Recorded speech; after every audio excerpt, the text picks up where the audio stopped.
छुपा कर रखो, किसी के सामने प्रस्तुत मत करो कि तुमने अपनी भक्ति कितनी करी। एक राजा नगर में भ्रमण के लिए निकला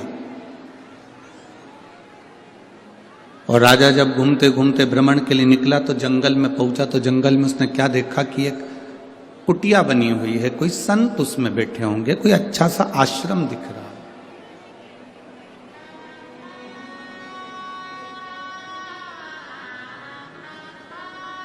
कोई श्रेष्ठ आश्रम उसको दिखा। राजा उस आश्रम में गया।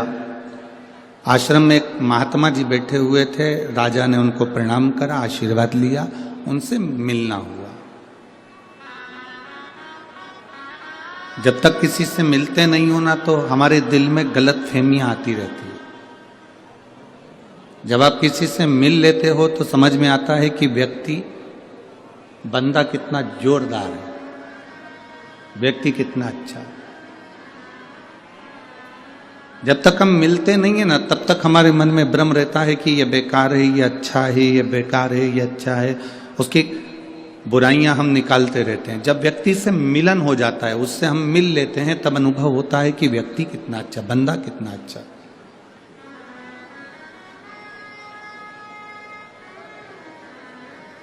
गुरु नानक देव जी ने तो अपने शिष्यों से कहा,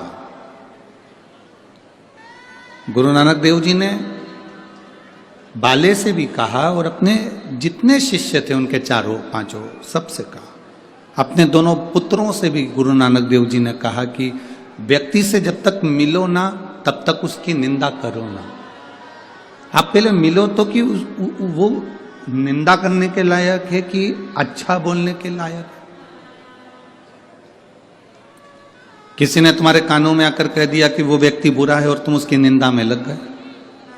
किसी ने तुम्हारे पास में आकर कह दिया कि वो व्यक्ति बेकार है और तुम उसकी निंदा में लग गए। ना ना, गुरु नानक देव जी कहते हैं कि निंदा ना करिए।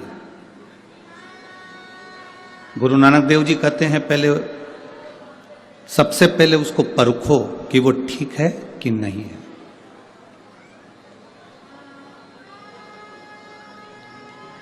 हम किसी को भी अपशब्द कह दें, हम किसी को भी वाणी कुछ भी कह दें, हम किसी को भी आड़ा टेढ़ा कह दें, ये श्रेष्ठता नहीं है।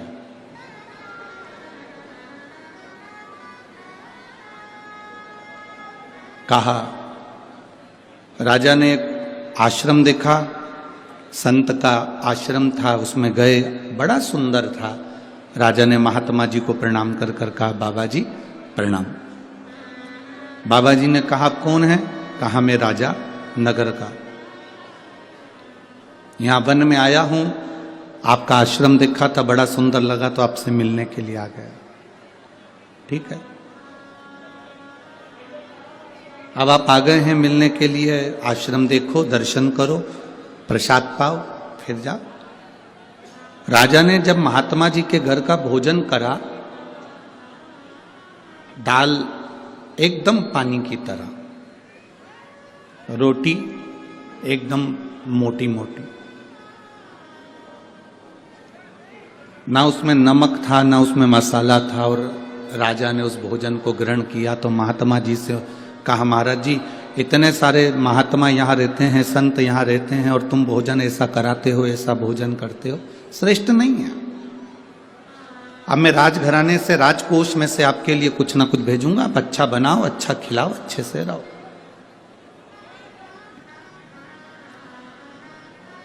महात्मा जी के यहाँ राजकोष में से धन आने लगा, आश्रम अच्छे से चलने लगा, संत महात्मा वहां रहकर भोजन करने लगे।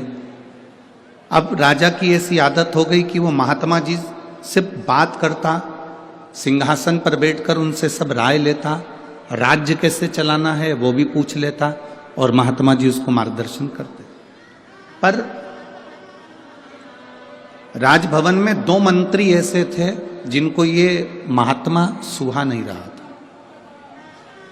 अभी तक इनकी राय ली जाती थी, इनसे पूछा जाता था, इनसे कहा जाता था, अब उनसे पूछा नहीं जा रहा तो उनको अच्छा नहीं लगा।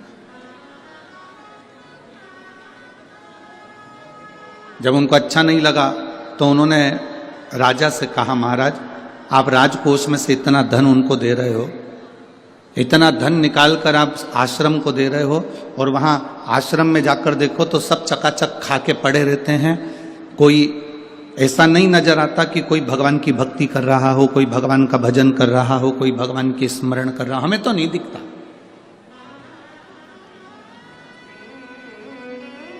हमको ऐसा कोई नजर नहीं आ रहा। राजा के मन में धीरे धीरे धीरे धीरे दिया गया। जब थोड़ी थोड़ी निंदा किसी व्यक्ति की करी जाती है तो व्यक्ति के दिल में वो बात पक्की हो जाती कि हो सकता है व्यक्ति ऐसा ही हो। ना बहू बुरी होती है ना सास बुरी होती है। जो बेटी अपने माँ बाप का घर छोड़कर तुम्हारे घर में आ जाती है वो क्या बुरी हो सकती है? और जो सास अपने जेवर तोड़वाकर अपनी बहू को दे देती है, क्या वो सास बुरी हो सकती है? ना बहू बुरी है ना सास बुरी है। बस जिनको इनका प्रेम सुहा नहीं रहा, जिनको इनका स्नेह नहीं सुहा रहा, वो धीरे धीरे स्लो पॉइजन देना चालू कर देते हैं। तुम्हारी बहू ने तुमसे पूछकर काम करा था, तुम्हारी बहू पूछकर बाजार गई थी, तुम्हारी बहू पूछकर सामान लाई थी, तुम्हारी बहू साड़ी लाई थी, सास ने तुम्हारा ऐसा कर दिया, तुम्हारी ननंद को पूरा सामान दे दिया, ननंद के बच्चों को ये दे दिया, ननंद को ऐसा कर दिया, तुम्हारी ननंद आई थी उसको ये दे दिया। ये स्लो पॉइजन है जो सास और बहू के बीच में दिया जाता है। इधर आवाज नहीं जा रही है। ये स्लो पॉइजन है जो सास और बहू के बीच में दिया जाता है। अब धीरे धीरे दोनों में तकरार चालू हो जाती है। राजा को भी समझाया गया, धीरे धीरे बताया गया कि ये अच्छा नहीं है, महात्मा जी अच्छे नहीं है, आश्रम में कोई भजन नहीं करता, कोई कीर्तन नहीं करता, कोई मंत्र जाप नहीं करता, सब खा के पड़े रहते हैं, सब खा के पड़े हो। बड़ा राजा ने कहा हमारे राजकोष के धन का दुरुपयोग हो रहा है, हमारे राजकोष के धन का दुरुपयोग। राजा ने कहा आज ही रात को मैं जाकर पता करूंगा कि ये क्या हो रहा है। मैं आज रात को जाकर मालूम करूंगा कि आखिर हो क्या रहा है। राजा एक साधारण वस्त्र पहन लेता है और संत के आश्रम में पहुंच जाते हैं, महात्मा जी के आश्रम में पहुंच गए। जैसे ही महात्मा जी के आश्रम में राजा पहुंचा तो महात्मा जी ने आवाज लगाई, राजा तुम आए हो, आ जाओ, तुम आए हो, आओ बैठो। राजा, महाराज जी आपने मुझे पहचान लिया? हाँ। कैसे आना हुआ महाराज? मैं देखने के लिए आया था, मैंने मेरे मंत्रियों ने मुझसे कहा कि महाराज ये जो मंत्री बोल रहे हैं कि यहाँ से जो राजकोष से धन जाता है वहाँ के लोग तो खाकर पड़े रहते हैं, भगवान का भजन नहीं करते, कोई के चेहरे से नहीं लगता कि कोई भगवान की भक्ति करता हो। संत ने राजा का हाथ पकड़ा, लेकर चले गए दोनों मंत्रियों के यहाँ। सो रहे थे दोनों मंत्री।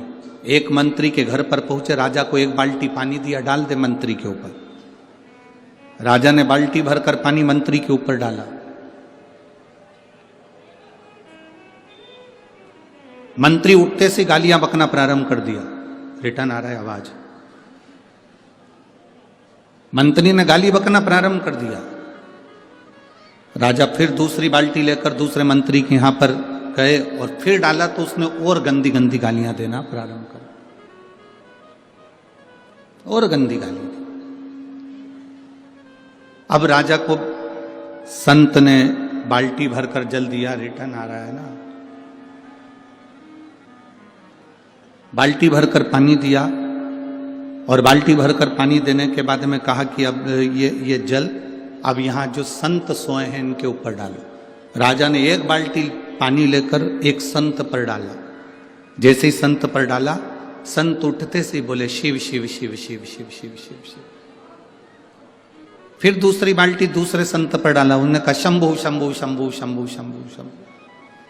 तीसरे पर डाला हर हर महा।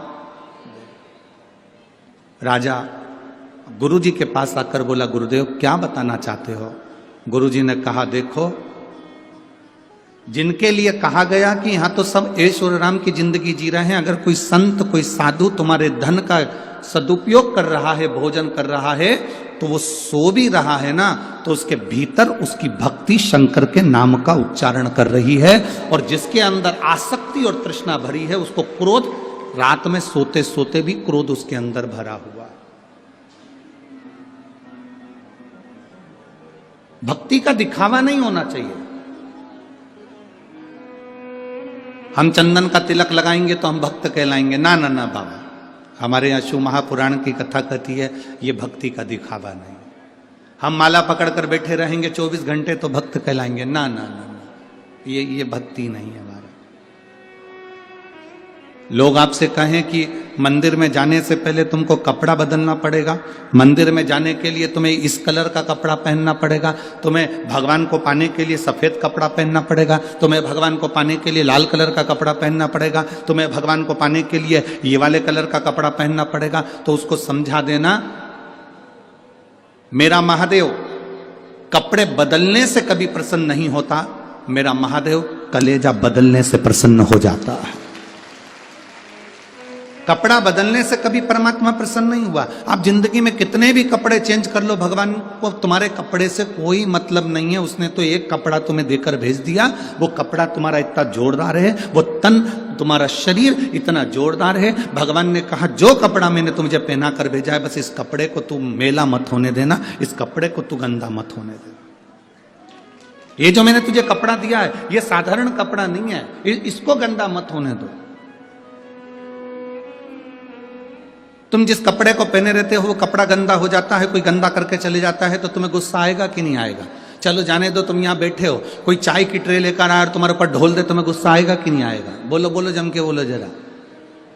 कोई शरबत लेकर आया, यहाँ पर तुम्हारे ऊपर ढोल दे, तुम्हारे कपड़े गंदे कर दे, तुम्हें गुस्सा आएगा कि नहीं आएगा? तुम्हारा कपड़ा किसी ने गंदा करा तो तुम्हें क्रोध आ गया। और तुम्हारे घर में बैठकर कोई तुम्हारा समय गंदा कर कर जाता है, बैठकर दिन भर निंदा कर कर जाता है, अपशब्द कहकर जाता है, गालियां देकर जाता है, आड़ा टेढ़ा बोलकर जाता है, निंदा पर निंदा कर कर जाता है, तुम्हारे समय को बर्बाद कर कर जाता है, तो तुम्हें क्रोध क्यों नहीं आता? कपड़ा गंदा करा किसी ने तो तुम्हें क्रोध आ जाता है। तुम्हारा समय गंदा नहीं होना चाहिए। भगवान ने जो 21,600 श्वास मेरे परमात्मा ने प्रतिदिन तुमको निकलने के लिए दी है, ये 21,600 श्वास तुम्हारी व्यर्थ नहीं जाना चाहिए। 3.5 करोड़ रोम छिद्र परमात्मा ने जो दिए हैं ये भगवत भजन के लिए दिए हैं, ये गंदे नहीं होना चाहिए। 21,600 श्वास में से कुछ श्वास सोने में निकल गई, कुछ श्वास वैसे ही निकल गई, पर तुम्हारी श्वास गंदी मत होने देना। इन श्वासों को निंदा में, चुगली में, गाली में, अपशब्द में, क्रोध में जाने मत देना। इन श्वासों को संजोकर